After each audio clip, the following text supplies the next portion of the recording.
Hello, പാത്തുവിൻ്റെ അടുക്കളയിലേക്ക് എല്ലാവരും ക്ഷണിക്കുന്നു. ഞാനിന്നൊരു ചിത്രം ഉണ്ടാക്കാമെന്ന് വിചാരിച്ച്. രാത്രിത്തെ ചോറ് കുറച്ച് ബാക്കിയുണ്ടായിരുന്നു. അപ്പോൾ അതേറ്റ് രാവിലെ ഒരു നാഷ്ട ഉണ്ടാക്കാൻ വെച്ചിട്ട് അപ്പോൾ അത് നിങ്ങളെയും കൂടി കാണിക്കാമെന്ന് വിചാരിച്ചിട്ടാണ് കേട്ടോ. അതിന് വേണ്ടിയിട്ട് ഇതാ ചോറ്, പിന്നെ 2 ഉള്ളി, പച്ചമുളക്, മല്ലിച്ചപ്പ്, കറിവേപ്പില, കടുക്, കടലപ്പരിപ്പ്, ഉഴുന്ന് പരിപ്പ്, തോടുകടല. ഇനിയിപ്പോൾ ഇത് നമുക്ക് ഉണ്ടാക്കി നോക്കിയാലോ. ചട്ടി അടുപ്പത്ത് വെച്ച് വെളിച്ചെണ്ണ ഒഴിച്ചു കൊടുത്ത്. വെളിച്ചെണ്ണയിൽ ഉണ്ടാക്കിയാലാണ് കേട്ടോ ഈ ചോറിന് ഒന്നും കൂടി രുചി കൂടുക.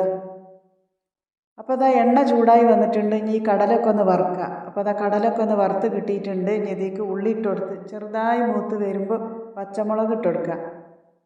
പിന്നെ കുറച്ച് മല്ലിച്ചപ്പും കറിവേപ്പിൻ്റെ ഇലയും മഞ്ഞൾപ്പൊടിയും ആവശ്യത്തിന് ഉപ്പും കൂടി ചേർത്ത് ഒന്നും കൂടി ഇളക്കി കൊടുത്തതിന് ശേഷം ഈ ചോറ് ഇതിലേക്ക് ഇട്ട് കൊടുത്ത് തിരിച്ചും മറിച്ചും ഇങ്ങനെ ഇളക്കി കൊടുക്കുക.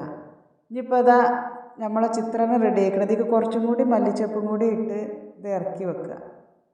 ഇപ്പോൾ അതാ നല്ല ചൂടോടുള്ള രുചികരമായ ചിത്രണ്ണ ചോറ് റെഡി ആയിക്കണം. ഇത് നല്ല കട്ടൻ ചായൻ്റെ കൂടെ കഴിക്കാൻ നല്ല രസമാണ്. അപ്പോൾ നിങ്ങളെല്ലാവരും ഉണ്ടാക്കി നോക്കിക്കാണ്ട് എന്താ വെച്ചാൽ കമൻറ്റിൽ പറയട്ടോ.